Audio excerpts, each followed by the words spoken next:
Hi friends, பாருங்கள், இங்கே தான் மயில் பார்த்தேன். பார்க்கறதுக்குள்ள எங்கே அதுக்குள்ளே எங்கே போச்சுன்னே தெரியல.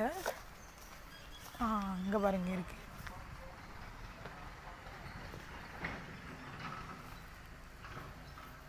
இங்கே பாருங்க ஓடுது.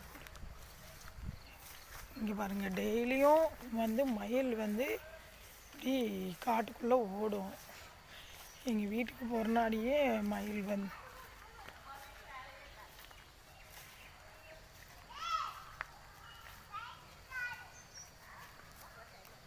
பாருங்க, மயில் 3 மயில்